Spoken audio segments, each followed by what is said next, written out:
Alright guys, so we now enter the second episode, or the second head bashery, as it were, in the Metafix series of building my Canadian Nationals team. I was originally planning on doing this as the first episode towards my Worlds team. I feel like I don't have enough information going into the Worlds meta just yet. I can see a lot of things disappearing, but there's still a number of sets that have to come out before I fully decide where I'm going in as far as those sets are concerned. Though, do not put it past me to force myself to use Ninja Turtles. I'm not going to lie. I'm going to try. With all that said and done, last time we talked about my team, and we've done a couple test runs of the team. And so far the test runs have been very positive. Exceptions have occurred. I've run into a few problems, specifically when the dice just fail, and my opponent can just break away at all times. That I ran into a few problems there. A lot of issues managing the shredders as far as testing is concerned. I'm not 100% dead against them, but everything has to happen and has to count and cannot be stopped if the shredders are going to die or be stopped in any way, shape, or form.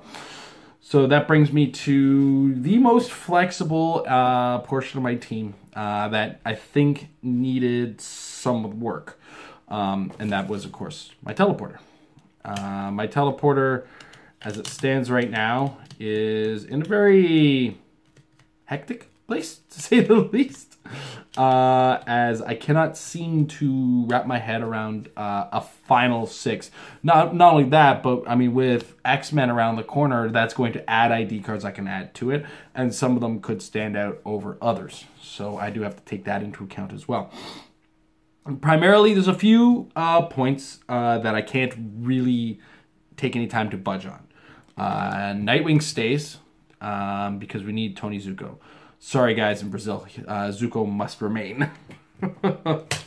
Oh boy, does Zatanna have to stay, because I need that prop, man. I need, personal note.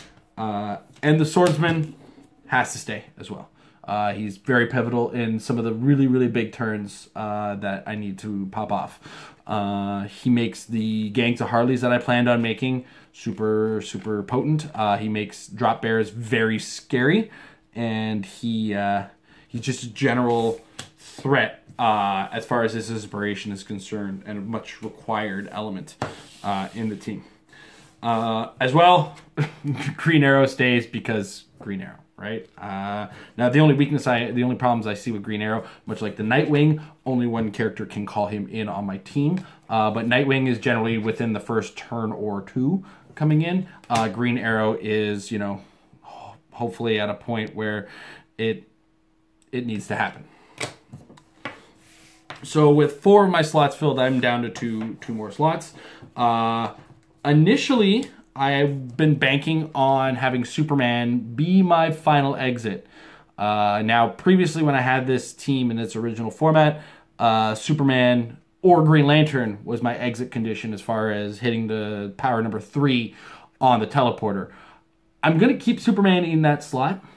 I'm going to make sure it's just the Muhammad Ali Superman kit Superman in there, but I'm going to be open to the idea of the 75-point version as well. I'm going to pack the uncommon 70-point version from Elseworlds to do a potential 6 damage with knockback if I should so require. And it only has to hit once to make that work. The reason for this is that the other slot I had originally planned on specifically reserving for the Spider-Man ID card and using the Cosmic Spider-Man. Times they are changing as far as I'm concerned on that matter. That ID, though cool, with a lot of options as well, I'm really starting to eyeball the Lex Luthor ID card for a number of reasons. Currently in the metagame, there's a number of Lex Luthors we can bring out. And most importantly, he can be an alternative if I feel that the Superman is more necessary to come out and fight on the board at a lower point value. I can use the Chase from Harley Quinn and the Gotham Girls to alleviate my loss of a high-end guy and gain a brand new high-end guy who's possibly a little bit more flexible in the matter and helps me out, you know, in situations where I think Superman is useful. I had run the gauntlet of ID cards that I think would work better, and we just basically the way we ran it is I had all my cards out there, and I would just look at the board and see what I could do. This is how we were testing it, I'd still use the same number of slots, but I'd leave a certain number of slots open. Now, this is the reason why I knew that the first 4 I mentioned had to stay, because I was constantly using these in all my tests. The Nightwing is pivotal because Tony Zuko adds Perplex. As well, if you see an aggressive team coming at you, you can call in Nightwing in a single action and have him actually attack as well as help the Zuko situation out. So Nightwing was pretty pivotal in that sense. The Swordsman, like I said, just enabled the team. Not so much the Katana. I didn't really see Katana being a real option because I think just relying on the one was enough for me. Zatanna, I frequently brought out because probability control was a necessary evil. And Green Arrow is my Nick Fury in a world where I can't afford the point value on my team to bring out a Nick Fury. So with 4 of them gone, the 2 became a little bit more flexible. And I tried a number of things in different games that just didn't work. I tried Flashes, I tried Shazams, I tried Aquaman. They just didn't work out.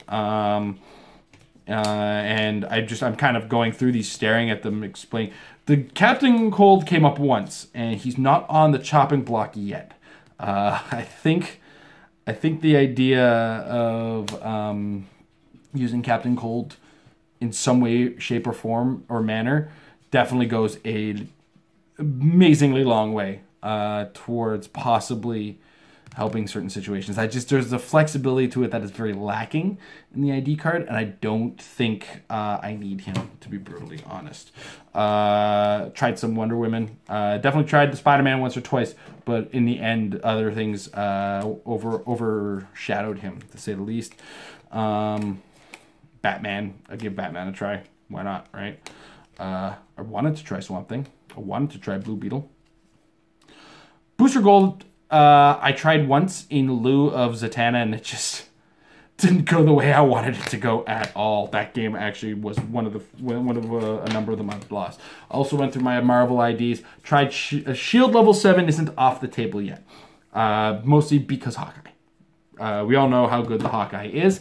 As well, the ability to bring in a number of... There's 2 different Hulks currently going into the Canadian Nationals meta that can be called in by that ID card that I don't want to discount completely.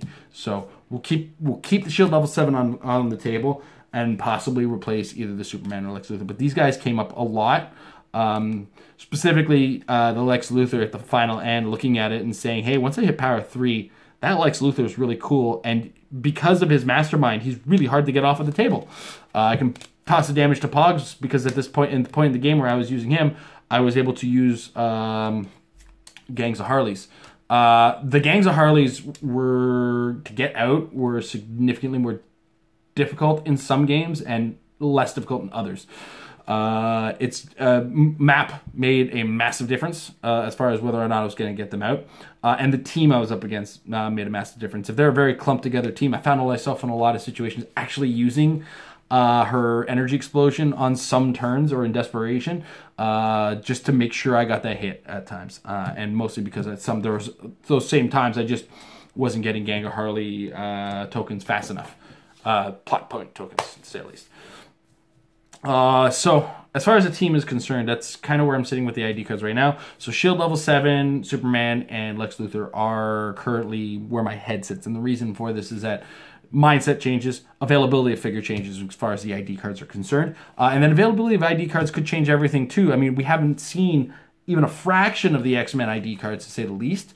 I mean, there's a few that we can count on, and then it becomes a matter of qualifying names. Is the Wolverine faculty ID card going to be able to call in Old Man Logan? I hope so, because that would be totally gnarly and awesome, and that's a really good call-in, but would depend, again, on the inspiration as well. Is his going to be another Swordsman ID, Blades, Claws, kinds of neato things?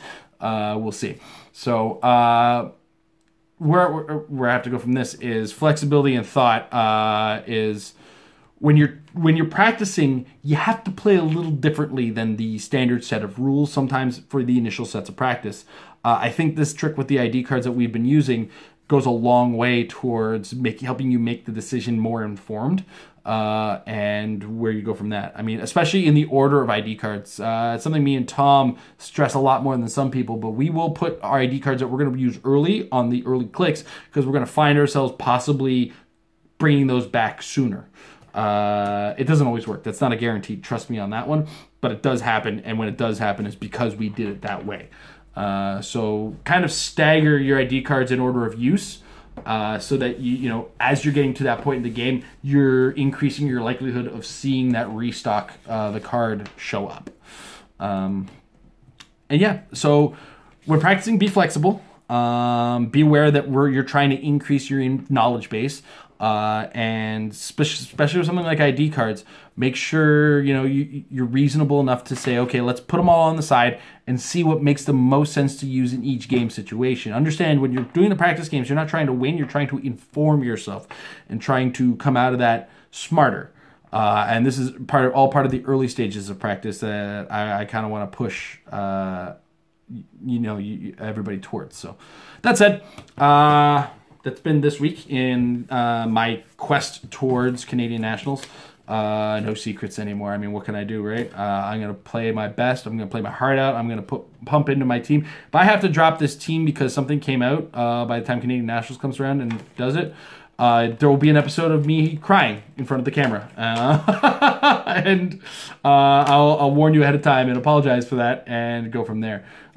So thank you guys for watching. I want to hear your thoughts, ideas, opinions in the comments. Do you think I should use this Shield Level 7 ID, and which one should I replace, Superman or Lex Luthor? Do you think I should keep with the Superman Lex Luthor plan that I have here? And do you think me having the Hawkeye is probably even more important than a lot of what I'm bringing out there? Would you replace the Green Arrow ID card with the Hawkeye? Because I know the Hawkeye is useful in a lot of situations, and maybe the Green Arrow won't work in those. Though the Green Arrow is still a Unimind killer, there's still a chance I could bring out a Unimind, and I am bringing Leech to the table because I do plan on seeing the Pick of Power. So, I want to hear your opinions on that. As well, I am going to be watching Rock Meta once the Rock tournaments. I'm going to be watching them closely once things start to unravel for the formats and get out there, because I want to see if people are just afraid to bring the Pick of Powers, and I might just resort to an alternative strategy to Leech and use my 30 points in another manner. So this is all the planning phases ahead of time, and I'm going to try to put some thought into Worlds. Might put an episode together right after this one to explain my thought process and my difficulties I'm coming into with Worlds right now. Anyway, I tried to say goodbye already, but in the meantime, practice funny, practice weird, and get some practice, guys, because practice will make your team better. Have a good night.